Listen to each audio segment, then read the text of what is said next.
palavra de imediato aqui, então, para o doutor Zeferino, Luiz Carlos Zeferino, que ele é professor titular de ginecologia, do Departamento de Toco-Ginecologia da Unicamp, em que vai nos falar sobre a avaliação crítica das vacinas.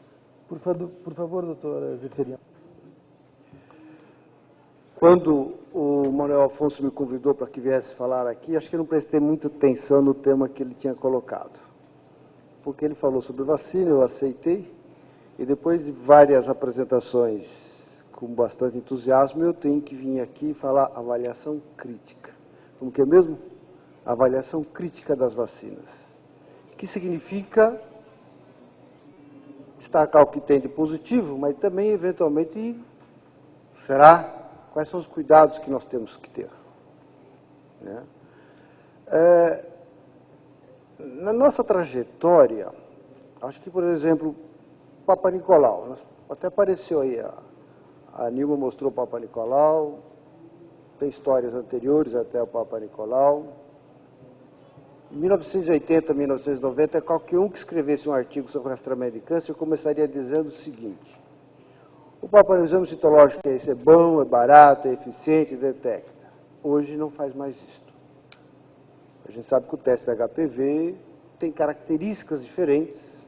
Nós até conhecemos muito mais novo, mas nós sabemos que o Papa Nicolau, claramente, o exame citológico tem algumas limitações. Na patologia cervical, eu participei de uma mesa de manhã, à tarde agora, em que nós fizemos muitas conizações, nós tiramos muitos úteros de mulheres, que hoje nós não tiramos mais. E foi conduta exagerada quando o fizemos. Agora também saíram duas meta-análises importantes, em revistas importantes, a Lancet e da British Medical Journal, falando que LIP causa trabalho de parto prematuro e recém-nascido de baixo peso. E que a conização a frio provoca prematuridade importante, baixo peso importante, e está associado até com o risco 3 vezes maior de mortalidade perinatal. Então, são procedimentos que ao longo do tempo vão mostrando que precisamos conhecer melhor. E nós estamos numa fase, e eu também, de um grande entusiasmo com a vacina. E ela é muito recente. Frequentemente nós encontramos assim, olha, nós conhecemos pouco. E aí, o que eu queria colocar, isso aqui poderia ser extremamente longo, eu poderia pegar a apresentação, por exemplo, do Fedrizi e fazer a mesma apresentação enfocando uma abordagem diferente do que ele fez. É possível fazer. Então, isso pode ser extremamente longo, mas eu peguei alguns tópicos que eu acho que são importantes para nós aqui, a questão da estratégia e do custo.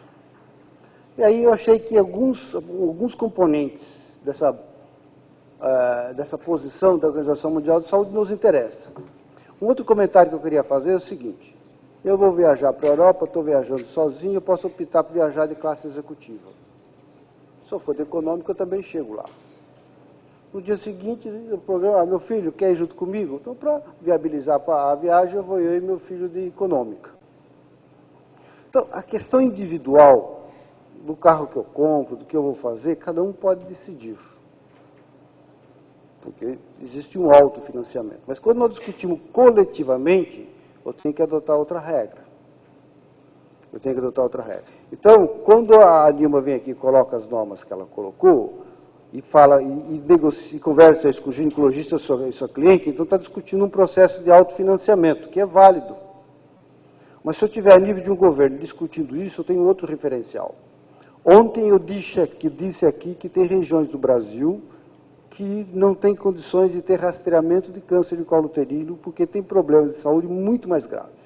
Tem mortalidade infantil de 150 por 1000, enquanto a mortalidade de câncer de colo uterino é 30 por 100 mil.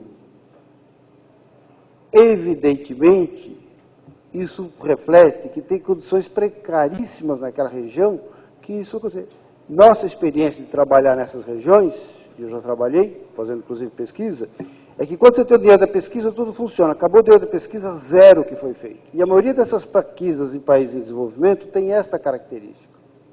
Quando vem dinheiro, principalmente se for externo, funciona desta forma. E aí, a hora que acaba o dinheiro externo, o país não tem estrutura de serviço de saúde, zero o que está acontecendo. Quer dizer, no mínimo, precisa ter um mínimo de estrutura de saúde para as coisas acontecerem e darem continuidade. Tá? Então, mas eu acho que o que a Organização Mundial de Saúde destacou aqui, acho que são aspectos interessantes, e eu quero basicamente mostrar isso que está colocado aqui. Tá?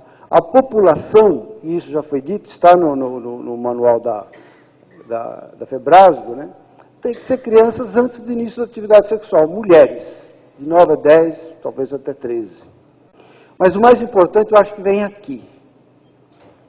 Não se deve desviar recursos da vacinação daquela população primária, que é antes da atividade sexual. Tá?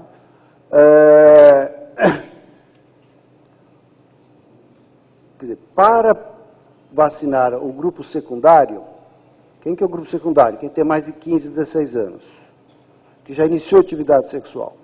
Então, um país, para investir nesse grupo secundário, não deveria desviar recursos daqueles destinados para vacinar as mulheres antes do início da atividade sexual. Não deveria desviar recursos do rastreamento do câncer de colo uterino. E, obviamente, precisa ter uma mínima de noção de que essa população secundária, acima do que já iniciou atividade sexual, tem alguma evidência que elas têm um percentual razoável de serem naíves, ou seja, não tiveram contato com HPV. Um outro componente importante, entre discutir vacinar o homem e construir estratégias para aumentar a cobertura da vacinação da mulher, é prioridade investir em estratégias que aumentem a cobertura de vacinação em mulher. Tá? Por quê? A carga de câncer relacionada com HPV em mulher é muito maior que a carga de câncer associada com HPV em homem. E a rigor no homem, o principal benefício, quer dizer, a rigor no homem, quer dizer, eu tenho esses dados, todo mundo tem esses dados, a diferença é muito grande. Quer dizer, nós estamos discutindo, existe vacina de HPV porque tem câncer do colo uterino em mulher. É óbvio isso. Se não tirasse o câncer do colo uterino em mulher, não teria sido feito de vacina para outros cânceres. E isso é muito importante. Então, veja bem, fazer estratégias para chegar à cobertura de mais de 70% das mulheres, daquelas mulheres antes do início da atividade sexual, é mais importante do que avançar ir na vacinação de homens. Dados de custo-efetividade. Tem dados sobre o Brasil, tem dados, mais de um trabalho, mas é interessante que todos esses trabalhos, quando faz tudo custo-efetividade, mesmo os do Brasil, eles já partem do pressuposto que vai ser possível comprar a vacina muito mais barato do que está sendo feito hoje, com um custo muito menor. E aí passa assim, mas bem menor mesmo, 10 vezes mais barato do que, com custo 10 vezes menor do que hoje. Mas esse trabalho aqui, ele está para ser publicado, ele está online, ele não saiu ainda, veja que tem 2010, um estudo de custo-efetividade na Espanha, e é interessante, porque a Espanha é um país que não tem um bom programa de rastreamento. É que ela tem uma baixa prevalência na população geral de HPV, é um país de baixo risco, como a Itália também é, diferente da Dinamarca, que é alto, a Alemanha é alto, quer dizer, e até por ser um país de baixo risco, o rastreamento lá não é eficiente. Apesar disso, tem baixa taxa de mortalidade lá por câncer de colo uterino. E ele diz nesse artigo, e aqui ele coloca diferentes situações em que ele está falando aqui da redução ao longo da vida do câncer do colo uterino em diferentes situações. Então veja aqui, se fizer somente citologia e fazendo citologia todo ano, uma redução de 87%. Se associar com HPV, 91%, que é o melhor percentual sem vacinação. E vai trabalhando aqui em várias situações, de um ano, de 3 em 3 anos, de 5 em 5 anos, usando citologia e TSHPV de um jeito ou do outro. Okay? Se for fazer somente vacinação, ele admitiu uma redução de 62%. Então, veja bem, aí é aquela questão, ele está trabalhando com dados que não são de eficácia e estão corretos. Porque os dados de eficácia, quando nós fazemos, eles são produzidos em condições ótimas. que não se reproduzem na prática. A eficácia não importa quanto está gastando. Então, veja bem, todo mundo estamos achando que a vacinação vai produzir mais de 70% de redução de câncer. Ele colocou 62%. Como no rastreamento, nós sabemos que a citologia é feita de ano em ano, ele chega aqui a redução de 93%. De 3 em 3 anos, 90%. Isso do ponto de vista da eficácia. Na prática não acontece isso. Tá? Então, veja, aí ele cria situações em que se associa a vacinação com rastreamento e pode chegar até fazer Papa Nicolau de ano em ano, citologia de ano em ano, mais teste HPV, mais vacinação, e admitindo, isso aí é admitindo alta cobertura, que poderia prevenir 98%. Então, veja bem, o que está dando para ver aqui? Que eu acho que isso que é importante para visualizar nesses quadros.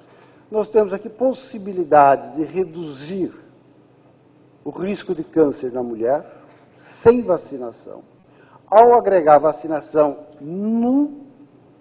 na população primária, que é antes da atividade sexual, atingindo uma boa cobertura, nós melhoraremos, reduziremos o risco, mas não zera. Não zera. Acho que isso é importante para nós. Eu acho que esses dados, para mim, ele é muito claro, ele deixa claro isso, tem uma série de pressupostos, são modelos teóricos, mas são bastante interessantes e, como eu disse, ele está online e não está publicado ainda. E aí ele faz um conjunto imenso de possibilidades. Quer dizer, se nós vamos implantar a vacinação, como é que vai ficar o rastreamento? Estabelece custos, tá? Qual o potencial de controle? E ele conclui, está inclusive no summary desse artigo, isso aqui. Olha lá, isso até eu colei do summary, é o texto do summary. Olha, se é para vacinar pré-adolescentes, tá certo? Precisamos ter um programa organizado que ainda não é organizado, tá ok? Começando aos 30 anos os rastreamentos, indo até os 65 anos, controlando de 4 ou 5 anos. Admite ampliar o espaço, isso é importante, porque isso estabelece uma relação custo-efetividade. Então, veja bem, uma coisa é um país discutir isso no âmbito de país, no âmbito de política de saúde. Outra coisa é nós discutir individualmente com o nosso paciente. São duas situações distintas. E aqui eu estou discutindo isso no âmbito coletivo, no âmbito de um país. Questões dos eventos adversos. Eu mesmo já cansei de falar que as duas vacinas são seguras, que as duas vacinas até agora têm reações semelhantes, A, B, C, D. Mas, olhando cuidadosamente os artigos, ainda poucos que têm saído, começam a aparecer informações que, não sei se são importantes ou não, mas precisamos conhecê-las, pelo menos. E aí, os Estados Unidos têm um sistema de vigilância importante, e a vacina quadrivalente, ela foi implementada inicialmente, e hoje já se tem mais informações a meio dos Estados Unidos sobre, obviamente, a quadrivalente do que a bivalente. E aí tem algumas informações, né? Quer dizer, eles fazem um acompanhamento, né, da vacina quadrivalente. Este aqui é um sistema, né, de registro de eventos adversos de vacina. E a vacina nos Estados Unidos, a quadrivalente está desde 1º de junho de 2006. Saiu um artigo publicado no JAMA, tá? Esse aqui, 2009, em que a tabela 1 é essa aqui. Estou descrevendo. Quero deixar claro, quer dizer, são informações que estão publicadas e que, a rigor, estão se referindo aqui, e aqui precisa ter um cuidado tremendo, à vacina quadrivalente, porque começou a vacina quadrivalente nos Estados Unidos. Se fosse a vacina bivalente, nós teríamos informações, não sei se seriam semelhantes a essas ou não, seja para a direita ou para a esquerda, para cima ou para baixo, mas teríamos. Não tem dúvida que teríamos. Mas vejam vocês que tem eventos sérios, não sérios, e até mortes que estão registradas, não estou dizendo que são associadas com vacina. O total disso, né, num período que está colocado aqui nesse artigo, que vai de junho de 2006 até 31 de dezembro de 2008, está aqui, são eles analisaram 23 milhões de doses, analisaram, nesse período foram aplicadas 23 milhões de doses, 12 mil registros, ou seja, 6%, sendo que os registros, essa é a taxa, sendo que os registros sérios, 3,4 registros de eventos sérios por 100 mil. Está nesse site. O próprio artigo, ele mostra, e daí, o que são esses óbitos? E depois, esses óbitos aparecem em outros relatórios. Dos 32 óbitos, 12 não têm informações objetivas, mas 20 com prontuário médico e autópsia disponíveis. Dos 20, 14 receberam apenas a vacina quadrivalente e 6 receberam 2 ou mais vacinas. E esses eventos, essa morte ocorreu 9 depois da primeira dose, 5, 6. E dos casos que têm diagnóstico, 4 ainda não estão explicados, por diabetes, por uso de drogas, por esclerose, por meningite, por influenza, por embolismo pulmonar, 6 causas cardíacas e 2 por transtorno epilético idiopático. São jovens. De qualquer forma, se nós casualmente pegássemos o atestado de óbito de mulheres nessa faixa etária, é uma observação minha, para nossa reflexão, nós encontraríamos 2 jovens que teriam morrido por transtornos epiléticos idiopáticos, encontraríamos uma morte por esclerose lateral aminiotrófica juvenil, estou falando de doenças raras, muito raras. Nós encontraríamos isso em 10 declarações de óbito em mulheres jovens? Tá? Ainda tem alguns casos não explicados. Todavia, quer dizer, nenhuma declaração de óbito constou que a morte estava relacionada com vacinação. Na tabela 2, aqueles eventos, outros eventos, eles são abertos. E aí aparece síndrome de Guillain-Barré, que é uma síndrome de desmilinização aguda, tá? Anifalexia, desordens autoimunes, e está chamando a atenção os eventos tromboembólicos venosos. E aí, nos documentos da CDC, tem vários relatos, comentários, dizendo que tem algumas coisas, algum desses, tem 2 casos que estão sendo avaliados em centros, tem mais outros comentários, mas, de qualquer forma, o VSD, que tem um sistema de real-time de acompanhamento, né, e que não detectou, né, uma elevação de risco de nenhum efeito adverso que podia ter se relacionado com a vacina de HPV. Aí tem esse trabalho, que também não está publicado, e isso aqui ainda é a prova do trabalho. Tá? 2010 não tem número. Ainda tem a numeração aqui, mas está no site da vacina. E ó, aqui desse período aqui estão reportando 69 casos relatados. 70% tiveram sintomas, início dos sintomas, até 6 semanas após a vacinação. Assim. Quer dizer, um percentual importante de casos de síndrome de Guillain-Barré, o síndrome de desmelinização, logo na primeira semana após tomar a vacina. E isso, então, esse é um artigo que está para ser publicado. Então, eu vou repetir. Nós estamos colocando esses dados porque existe um mecanismo de acompanhamento dessa vacina que está nos Estados Unidos. Eu não estou aqui falando que essa vacina causa isso. Eu acho que isso deve ter qualquer das 2 vacinas. Se é que é causado pela vacina mesmo. Tá certo? Síndrome.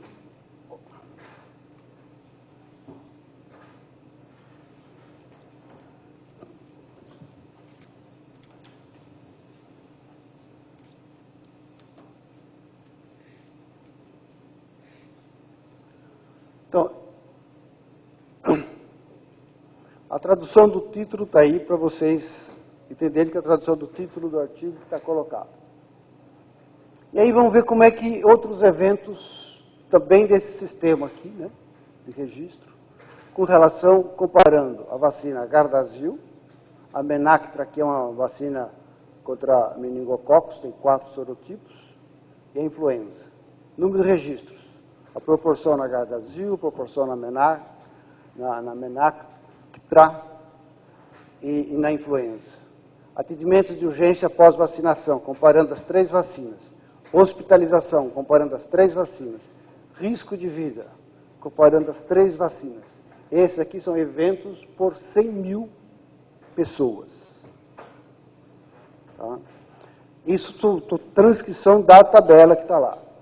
Agora, evidentemente, quer dizer, 3,1 por 100 mil, a mortalidade de risco de vida, a mortalidade nos Estados Unidos é 1,7 por 100 mil, a mortalidade por câncer do colo do útero.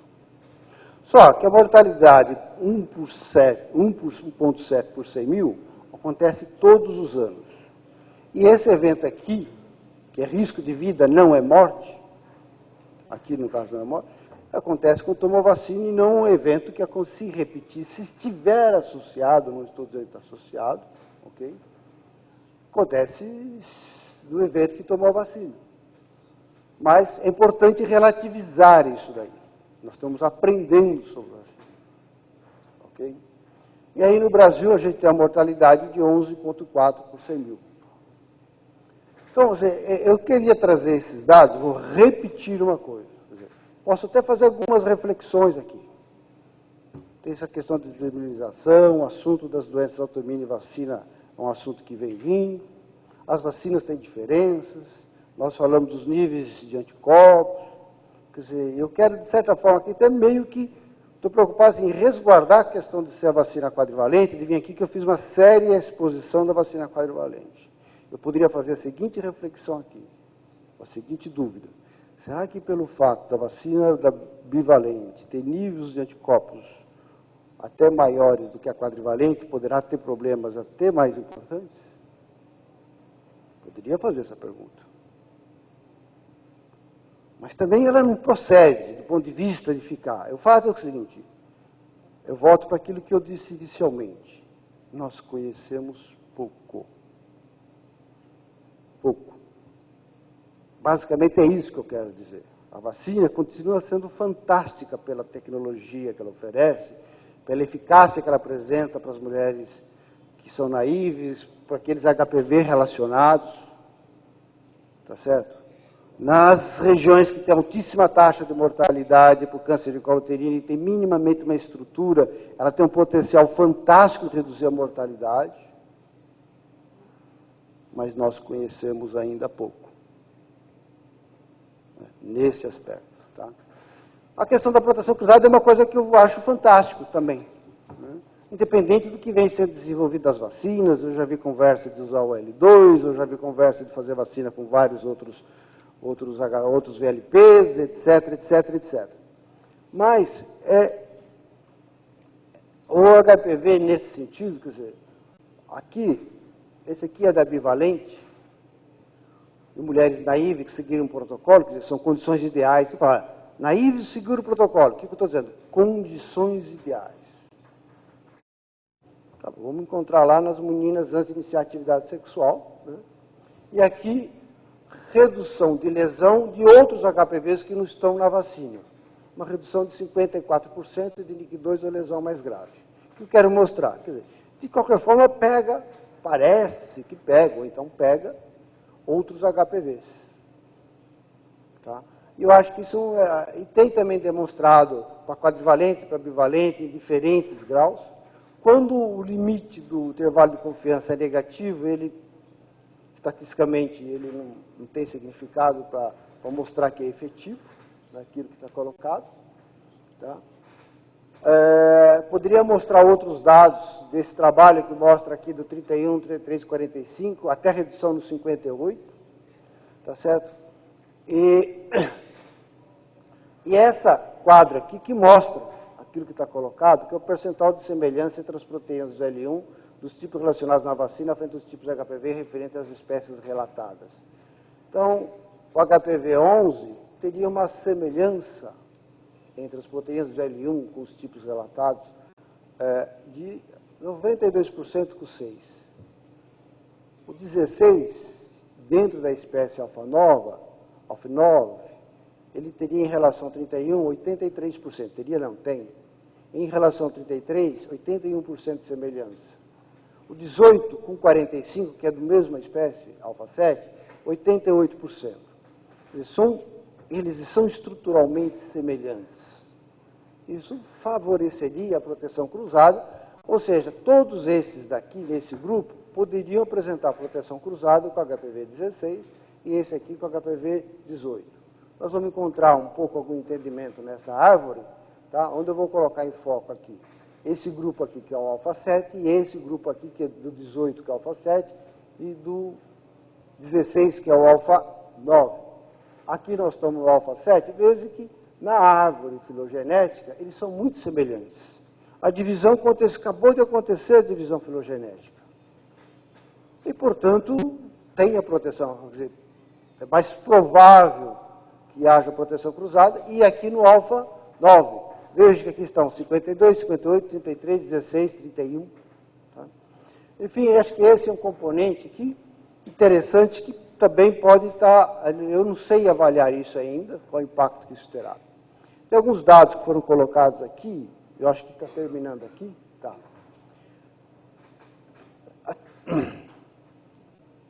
É que as mulheres que têm, já parte com sorologia positiva e PCR negativo, ainda que elas apresentam lesão, elas apresentam muito menos lesões do que as mulheres que são sorologicamente negativas. Muito menos lesões. Então, eu tirei esse diapositivo. Estou falando isso, é duro falar isso sem ter o dado, tá certo? Ou